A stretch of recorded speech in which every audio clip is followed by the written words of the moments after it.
नमस्कार, आप देख रहे हैं 4 PM और मैं हूं आपके साथ सिमरन।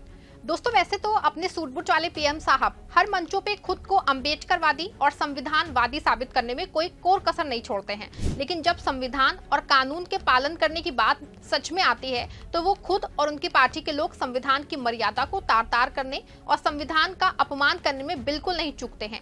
ऐसे ही एक मामला सामने आया है।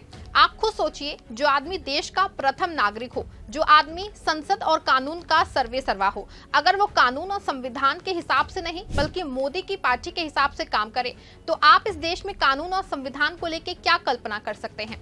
जी हाँ, हम बात कर रहे हैं देश की माननीय राष्ट्रपति द्रौपदी मुर्मू की। माननीय जी आदिवासी हैं, महिला हैं। क्या उनके ये दो गुण भारत के संविधान से बड़े हैं?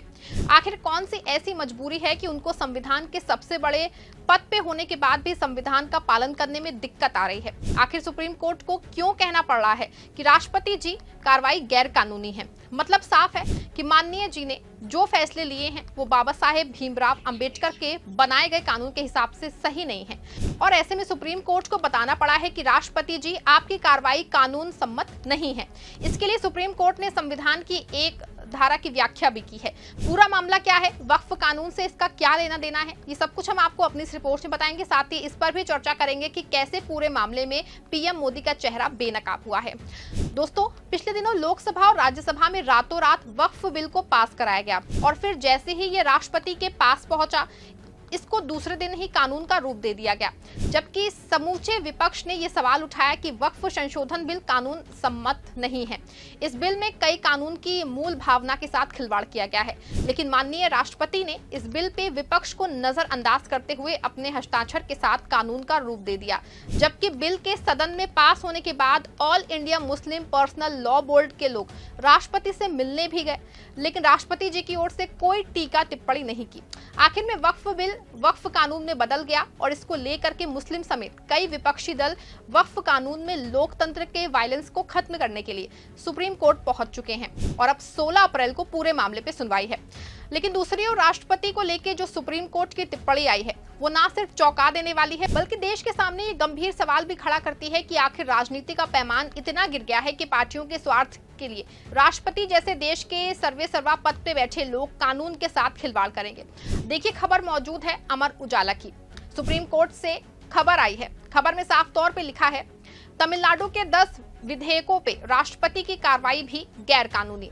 RN रवि मामले में शीर्ष कोर्ट। सुना आपने, देखा आपने, तमिलनाडु मामले के 10 विधेयकों में राष्ट्रपति की कार्रवाई भी गैर कानूनी है। आपको बता दें कि तमिलनाडु में राज्यपाल RN रवि ने सरकार के 10 विधेयकों को रोक रखा था। जब इस पे कोई कार्रवाई राज्यपाल की ओर से नहीं की जा रही थी तो तमिलनाडु की सरकार इस मामले को लेकर सुप्रीम कोर्ट पहुंची थी।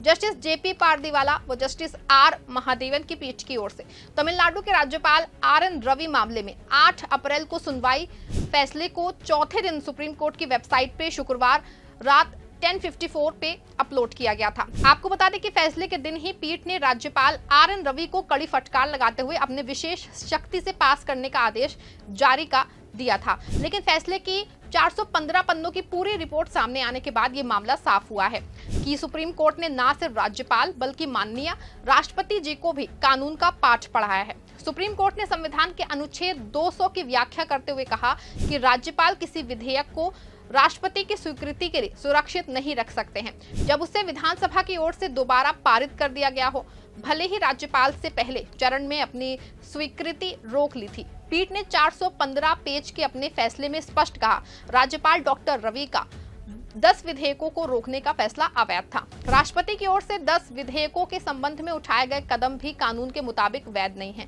पीठ ने कहा कि जब ये 10 विधेयक विधानसभा में पारित होने के बाद दूसरी बार राज्यपाल के समक्ष पेश किए गए तो इन विधेयकों को राज्यपाल से स्वीकृत माना जाए। शीर्ष अदालत ने अपनी रजिस्ट्री को इस फैसले की प्रति सभी हाईकोर्ट और सभी राज्यों के राज्यपालों के प्रधान सचिव को भेजने के निर्देश दिए। पीठ ने अपने फैसले में कहा कि विधानसभा से पारित होने के बाद विधेयक राज्यपाल के समक्ष पेश किए जाने पे राज्यपाल के पास अनुच्छेद 200 के तहत 3 विकल्प होंगे। पहला, इसे स्वीकृति दें, दूसरा स्वीकृति रोकें और तीसरा राष्ट्रपति के विचार के लिए विधेयक को सुरक्षित रख लें।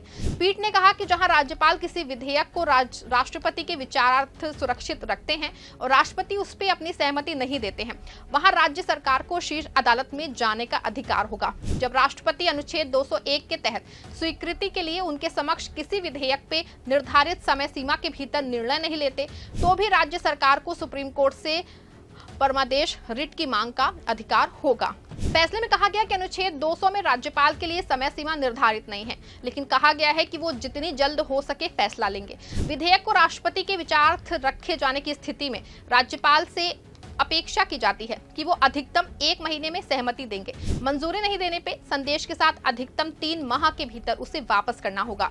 विधानमंडल विधेयक दोबारा पारित करके भेजता है तो राज्यपाल को 1 माह में स्वीकृति देनी होगी। शीर्ष अदालत ने फैसले में संविधान के अनुच्छेद 200 के तहत राज्यपाल को मिली शक्तियों और अनुच्छेद 201 के तहत राष्ट्रपति को प्राप्त शक्तियों के प्रयोग की न्यायिक समीक्षा भी की। पीठ ने कहा कि जहां राज्यपाल मंत्रिपरिषद की सलाह के विपरीत किसी विधेयक को राष्ट्रपति के विचारार्थ अपने विवेकानुसार सुरक्षित रखते हैं, वहां राज्य सरकार ऐसी कार्रवाई को हाईकोर्ट या सुप्रीम कोर्ट में चुनौती दे सकती है। पीठ ने कहा कि अनुच्छेद 201 के अनुसार राष्ट्रपति के पास भी किसी विधेयक को मंजूरी के लिए असीमित समय तक रोकने का अधिकार नहीं है। राष्ट्रपति या तो स्वीकृति देंगे या फिर रोकेंगे। अगर राष्ट्रपति विधेयक की स्वीकृति को रोकते हैं तो इसके कारण भी स्पष्ट करने होंगे। पीठ ने कहा कि हम ये नहीं कह सकते कि राष्ट्रपति को अनुच्छेद 201 के प्रावधान का प्रयोग ना करने और राज्य विधानमंडल को अनुमति ना देने के कारणों की जानकारी ना देने की अनुमति होगी, क्योंकि ऐसा करने से अनुच्छेद 200 में प्रावधान का समावेश हो जाएगा। पीठ ने कहा कि जहां किसी कानून के तहत कोई समय सीमा निर्धारित नहीं है, वहां भी उसे उचित समय के भीतर प्रयोग किया जाना चाहिए। आपको बता दें कि एक और जहां राष्ट्रपति जी ने मोदी सरकार के वक्फ संशोधन बिल को एक ही दिन में कानून बना दिया और विपक्ष के आरोप और मुस्लिमों के विरोध के बावजूद एक बार फिर माननीय राष्ट्रपति जी ने वक्फ बिल पे सवाल उठाने की जहमत नहीं की, तो दूसरी ओर काफी दिनों से राज्यपाल RN रवि की ओर से राष्ट्रपति के विचारार्थ के नाम पे रोके रखा गया, जबकि नियमों के अनुरूप सदन में 2 बार कई विधेयकों को पारित कराया जा चुका है। ऐसे में विधेयक को रोके रखा और जनता के प्रतिनिधियों द्वारा लिए गए फैसले फाइलों में जो है वो कैद रखे।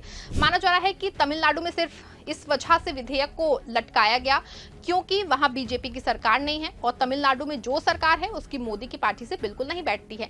ऐसे में ना सिर्फ राज्यपाल बल्कि राष्ट्रपति जी भी मोदी सरकार के इशारों पे कानून की धज्जियां उड़ाने लगी हैं, जो कहीं से भी उनके पद और गरिमा के अनुरूप नहीं है। आपको बता दूं कि विपक्ष और मुस्लिमों ने जिस तरह से वक्फ बिल का विरोध किया था, कम से कम राष्ट्रपति इतना सवाल तो कैबिनेट और मोदी सरकार से कह सकती थी ना कि वक्फ कानून में संविधान की जिन जिन धाराओं का वायलेंस बताया जा रहा था वो है या नहीं है। आपको बता दें कि अगर ये काम राष्ट्रपति जी ने कर दिया होता तो विपक्ष और मुस्लिमों को सुप्रीम कोर्ट जाने की जरूरत नहीं पड़ती, लेकिन राष्ट्रपति जी ने वक्फ कानून पे ऐसा कुछ भी नहीं किया। लेकिन वहीं दूसरी ओर तमिलनाडु सरकार की ओर से 2 बार पास किया गए विधेयकों को रोके रखा गया। ऐसे में साफ है कि देश के प्रथम नागरिक राष्ट्रपति की ओर से मोदी सरकार के दबाव में 2 तरह की कार्रवाई की जा रही है। आपका इस पूरे मामले पे क्या कहना है? सुप्रीम कोर्ट ने माननीय राष्ट्रपति जी पे जिस तरह की टिप्पणी की है, क्या वो देश और कानून को शर्मसार कर देने वाली नहीं है? आपको नहीं लगता है कि पीएम मोदी के कार्यकाल में राष्ट्रपति पद की गरिमा धूमिल हो रही है? क्या टैक्स पेयर का पैसों से सैलरी लेने वाले राष्ट्रपति जी इसीलिए चुने जाते हैं कि वो सरकार की बंसी बजाएं और देश की जनता और संविधान का हित बिल्कुल भी ना करें? अपनी राय आप कमेंट में बताइएगा और इस खबर को ज्यादा से ज्यादा लाइक और शेयर भी जरूर करिएगा।